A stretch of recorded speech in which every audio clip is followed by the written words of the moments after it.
Hi, everyone. We're back. Thanks for joining us. We're going to greet the week on her Huddle with life hacks. We're talking life hacks today, those little shortcuts and routines and rituals that make everyday chaos feel just a little bit more doable. From sneaky psychological tricks that calm your nervous system to practical swaps that save you time or sanity. We're just going to swap stories and science with a little bit of humor and honesty along the way today. So thanks for joining us. Happy Monday. Happy Monday. Let's get into it. What do you have for us, Jen, regarding unpopular opinion? Well, my unpopular opinion this week is that there is absolutely nothing wrong. We're in the holiday season, so I know everybody has hopefully one of these in your fridge somewhere. Oh, God. There's nothing wrong with a little direct whipped cream shot straight from the can. Yeah, into my mouth. Okay. What do you think? Is that popular, unpopular? Where do you land on that? I know I where might- my husband lands on it. Okay, where does John go? Because I might bring in something that is unpopular too. John is like, do not do that around me. That is not okay. You cannot do that. That is so gross. I'm like, okay, maybe I should just write my name in Sharpie on the whipped cream can. House divided on whipped cream into the mouth directly from the can. Yeah. This is another unpopular opinion. I don't actually care for whipped cream. Oh. So that though is not the unpopular opinion. That's just my opinion. Yeah. So I don't engage with that. However, I'm actually pro that. My siblings would crush it and they'd have so much fun and like spring it into each other's mouth. And it just is childlike. It is so fun. So Yeah. I'm not with John. I'm with you, Team Jen. I do get John's point because I don't want people drinking out like the milk can, the apple juice, like those sort of things. But that's a sprayer. That is, there's that's childhood. That's there's childhood at its there's finest. centimeters, in between my mouth and the can. So I'm hoping that like the germ factor is lessened. But I'm also okay to just have my own personal can of whipped cream in the fridge too, if we need to go that route. Practical solutions. That's what we're all about. John, go buy your own because Jen has staked claim on this one. Oh, all right. Let's huddle up. Let's get into it. So regarding life hacks for us women, we brought in 3 today. There's many that we can go through in future episodes in time to come. We'd love to hear the life hacks that you bring to the table, how you bring ease into your life. And the first one that we're going to talk about is this idea of micro villages. People matter, community matters. And so having a list, writing it out, putting, okay, these are the 3 people I'm going to go to for spirituality. These are the 3 people I'm going to go for parenting. These are the 3 people I'm going to go for work, venting. I bring up work venting because sometimes things happen at work and I'm like, this is really hard, or I feel so disrespected by this, or whatever the hardships are at work. When I come home and Nick comes home, it's hard often for us to hold space together. And so having 3 gals that I can go with brings me to a place of health and wellness within my own marriage. And also it's a space that they don't know my coworkers, they don't know my colleagues. And so they can sit and hold that space for me and not get trashy. I'm not trying to go down that road either of like being gossip queen. However, I can say, hey, this is really hard and this is what hurt me. So this is not a plug for being gossip queen, for being trash to other people. I want us to champion women and also hold space for each other. So for me, the 3 that I'm bringing in is I'm going to text 9 people total. And not on the same text thread, but I'm going to write down on my piece of paper, here's 3 that I can go to for spirituality questions, thoughts that I have on this, where I won't have judgment, but I'll have pushback. And I'll also have just exploration and discussion on spirituality. I'll have a space to vent about work and some of the challenges so I don't bring that into my marriage. And then the third one is parenting. 3 people I can go to who are also parents in the field that can say, hey, yeah, I hear you in that. I see you. You're not alone, mama. Those are my 3. Who are 3 micro villages, many to choose from, but 3 micro villages that you'd like to write out in your life hack, Jen? I would definitely agree on work. I think family is another one. I love my family, and we are very much a no filter kind of family. We just get right into it, and that can sometimes create really amazing, beautiful moments and sometimes some complex, emotionally charged moments too. So I feel like I have the people in my life that I'm like, okay, I know that you you get my family in a different way, and so this is a more easy conversation for me to have with you versus someone that has no context on my family dynamic and how we operate. So work, family, and I would say future stuff, decision making or planning. I don't know, just thinking ahead to the future, like more of it almost like an advice bucket, like general future advice bucket, I would say, of people that I know who have walked certain things ahead of me. I would say those are my 3. And I'm trying to put the pieces together too of what this does for us. I feel like this is a hack in the sense that when that thing at work does come up and you're like, "Okay, I got to talk to somebody." You're like taking the analysis of who to talk to about that thing out of the equation, and you're smoothing out the runway to be like, "Nope, I know that these 3 people are like my go-to safe people to talk about work stuff."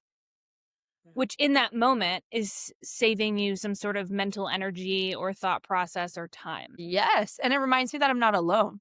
Yeah. Of I have a place to go. I can still respect this work environment. I don't want to be the person that then creates a negative culture at work. I Mhm. want work to be, or at least what I bring to the table, as healthy as possible because that Yeah. will then allow more creativity, more production, more all that to come out. Mhm. However, having a space then that I can go to with knowing that, hey, when I get home or on my lunch break, I can text these 3 individually or together and say, this situation happened. I'm struggling to figure out, can you help me brainstorm what to do here? Can you let me know that I'm not alone? Or can you challenge my thoughts? And Yeah. us go toe to toe. And there's no risk of my management, because my management's not on those 3 tasks, to Right. say, Becca, we're going to need to have that conversation. Or, Mhm. hey, we're going to let you go. It removes my operations within the company or organization and says, I'm not alone. My feelings are validated, and also saves saves face or saves that space there. Mhm. Because it's important to be professional. I'm not trying to say like, oh, I want to Yes. go around behind people's backs and stuff. That's not what I'm getting into again. It's a place to practically say, how do I process through the hard or whatnot so then I can remain professional at work. Yeah. I think that's important. The second one is glamorize the mundane hack. The first one, micro villages. That is something that I am going to create. I read that one and I was like, oh, that would help my life a lot. It's parenting, spirituality, just to say these are my go to. It removes having to make another thought, or Mhm. rather, what's that word? Decision fatigue. It removes decision fatigue Right. because I'm just like, these are my go to. And maybe it Yeah. changes, but for now, these are my go to. And so I don't even have to decide who will hold space for me. I just know because I've written on the front end and asked them on the front end, can I talk to you about these things? I really value you and your insight. And that gives the other person purpose. Mhm. Right? So that's a beautiful thing to invite someone in to physically call it out and say, I'm trying this new life hack. I would love to talk to you about parenting if you're open to it. I'd love to Yeah. talk to you about work. I'd love to talk to you about spirituality or about my future, and allow them to be the expert in your own life and in their lives. That's a little side bit for micro villages of what I and why I want to grow into that. Glamorize the mundane hack is something I do. I will call it what it is. Dishes are my nemesis. They just are. I love laundry, folding it from beginning to end. I like mowing the lawn. There's many chores that I actually enjoy and find fulfillment in. Mundane one that I actively do not care for. However, I don't want to use paper plates all the time, so I need to do it, is clean the dishes. Yeah. So I light a candle. Okay. Nick does not like the smell of a candle. He doesn't like the smell of any candle. Okay. However, he loves a clean house. Okay. So that's the trade-off is Right. I will light a candle, I'll put music on, and I will then clean the dishes at the end of the night or after a party or whatever it may be in my own microcosm saying, okay, great. I can listen to music and bob and dance, or I can smell the candle and it brings me into a space of calm. Mhm.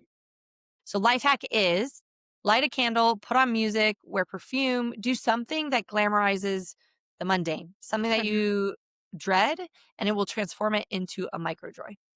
What is one of those for you, Jen? What's a task that you dread? And what would you meet it with?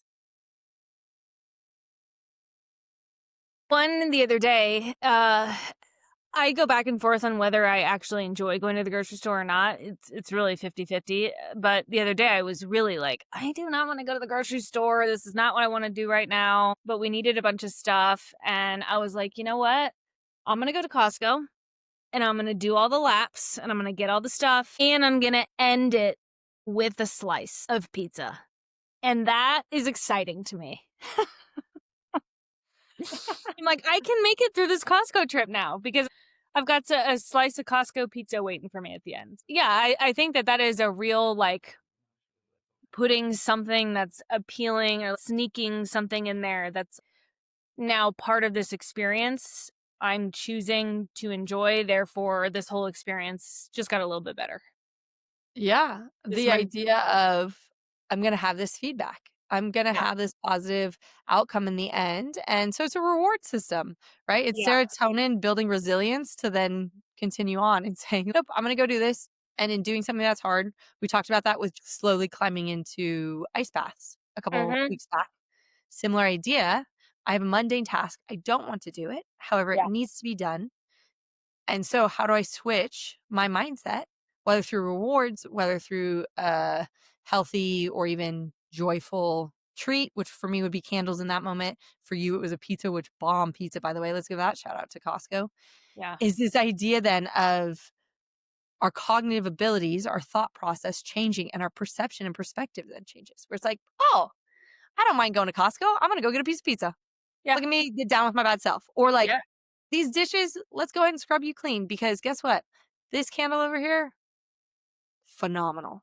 Right. Mhm. And so then we get into this place and it's a place of calm. It's a place of positive. It's a place of resilience building, which Mhm. sounds to me almost like, no way is that true.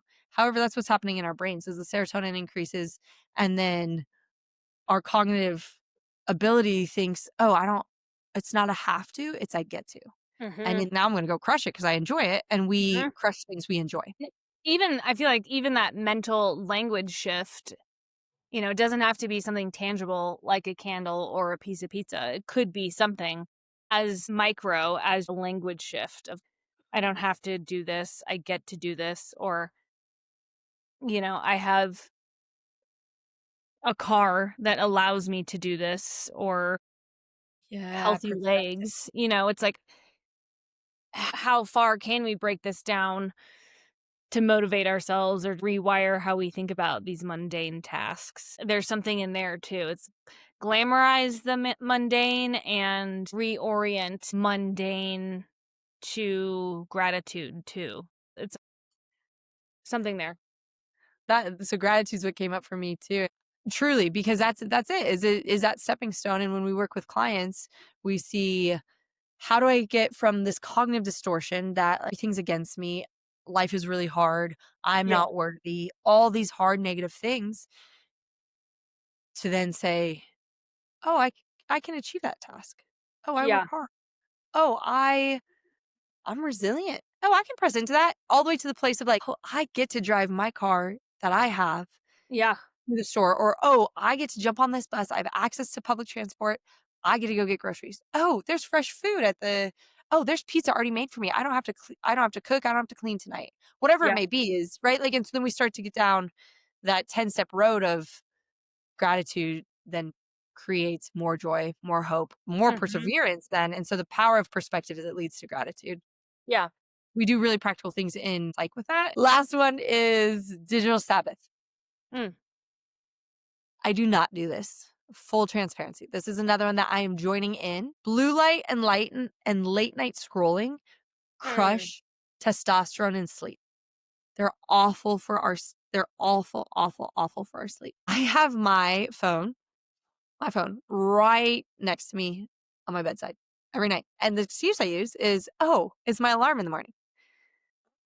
If I can afford that piece of pizza at Costco, if I can afford to go to get a coffee, if I can afford to travel, I can Mhm. afford an alarm clock. Okay, let's call it out what it is. Yeah. So I'm reflecting on that. Yep. What's my excuse? And cutting off my phone an hour before bed. Mm. If I'm thinking I'm going to go to bed at 10, I'm not going to bring my phone on the couch. You've got me hooked on Dancing with the Stars, by the way. We're 8 episodes into this. We're 8 episodes into Dancing with the Stars or whatever it's at. It's even something as much as like, I'm gonna get off my phone and not take it down to watch Dancing with the Stars. And Yeah. then when I get done with Dancing with the Stars, I'm not gonna pick up my phone and I'm Yeah. actually gonna brush my teeth and I'm gonna read a magazine, I'm gonna read a book, or I'm just going to sit and chill, or I'm going to go for a walk, or I'm going to drink a glass of water. So Yeah. many options. I'm going to brush my teeth without my phone right there. Yeah. Like, imagine that, Right? things like that. And so removing the phone an Mhm. hour before bed. That's a pedestal now for me, as you can see that talking myself into it. Yeah. I'm rambling as I'm giving myself a pep talk.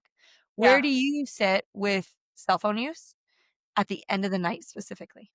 I'm right there with you. It is something I would like to work towards and make happen. However, the in addition to an alarm clock function, the other thing I use my phone for at night is I listen to this sleep meditation podcast, and in some of my sleepless, restless, sad, whatever nights that whatever reason I can't fall asleep, that is the thing that helps me go to sleep. And so, okay, how could I achieve that? Maybe I put some sort of Bluetooth speaker in my room with my analog alarm clock, and I press play, set the timer, and I leave my phone somewhere, and the Yeah. speaker stays in my room and it is playing, but my phone stays in another room. Something like that. True. That feels like a lot to me. But that might be it. That might be what you work towards, like you said. That's where I'm like, this is not a life hack. That's hard, Jen. But hard is not hard does not equate to worthwhile. Please hear me say that. Yeah. However, is that a life hack? What I'm wondering is what I didn't share in my story is that then I'm a doom scroller. Let me find Mm. this article about dark things like Gaza and Israel right now. Let me find things about all these fun things that people are doing. And now I'm like, oh, here's the Nat Geo's latest and greatest photos of 2025, which are epic.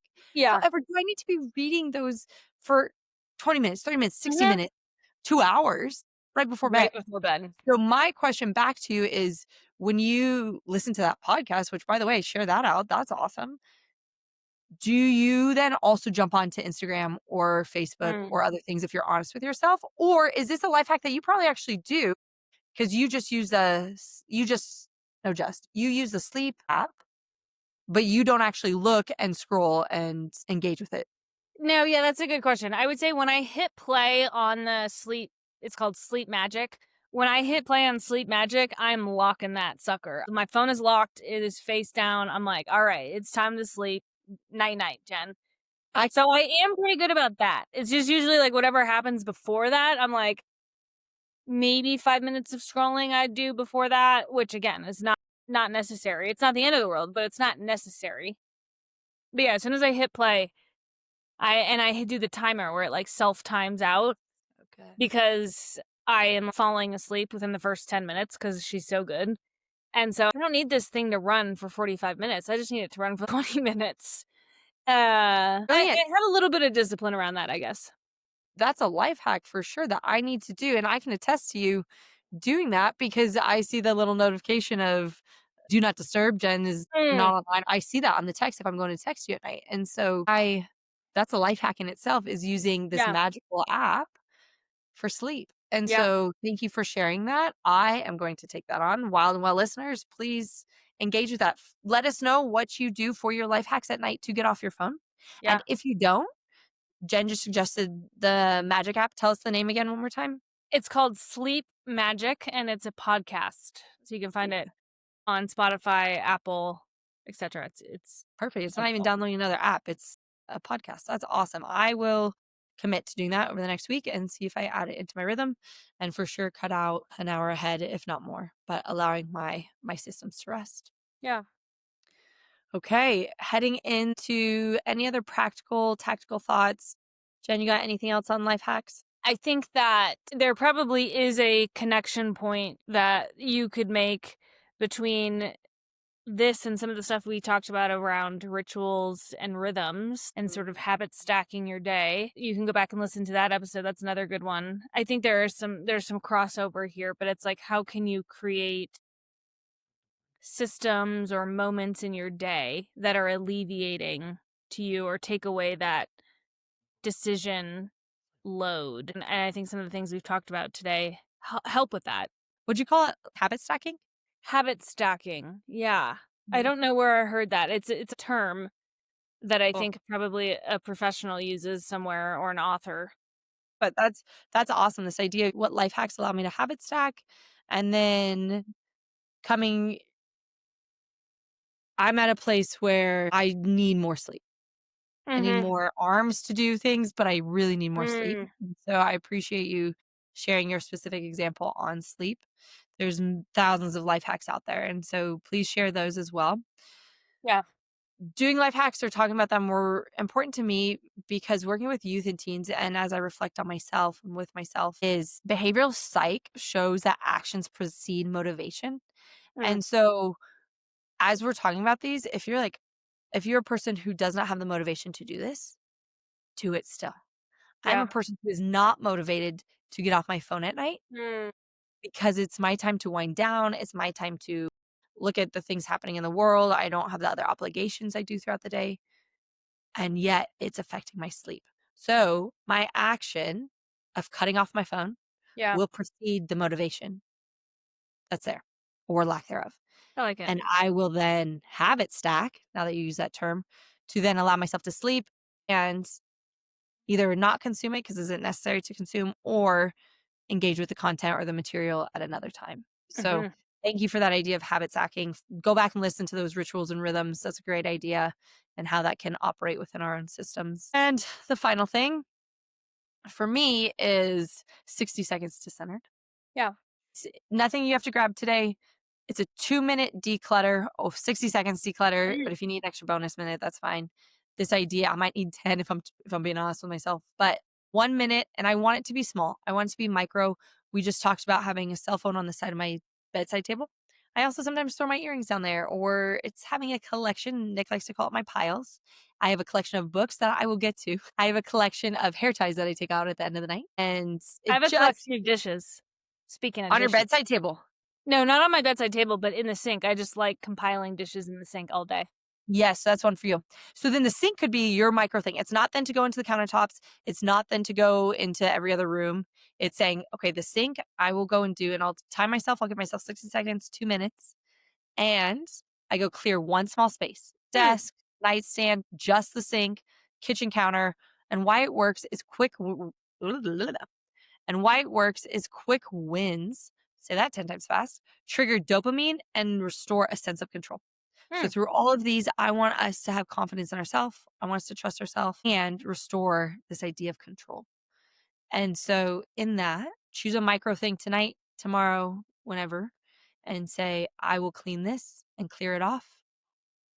And it'll allow some more serotonin, some more positive, fuzzy feelings and thoughts in our brain. Love it. Jen, what is your journal for us this week? I think I know how you're going to answer this one, Becca. The journal prompt is if you could reclaim an hour each day without guilt or explanation, what would you do with that hour? And what does that reveal then about what's missing in your life right now? I'm guessing you're going to say sleep. How'd you know? Spoiler alert. If you haven't listened to the first part, you jumped in at this point. Yeah. I appreciate you offering without guilt and explanation. Yeah. That I need. Mhm. I don't have to explain or I don't have to feel guilty that I've been on my phone for the last 5 years Yeah. through parenting and everything else that has happened. And I don't have to explain as I just did through parenting, right? Like that was even getting into that. So that's something I can work on too. And I will reflect on how to do so. Thank you for Mhm. that, Jen. Wild and Well Yeah. Together is officially done this week. Thank you for listening, Wild Ones. Be well. Have an awesome week. Join the huddle. We'll see you next week.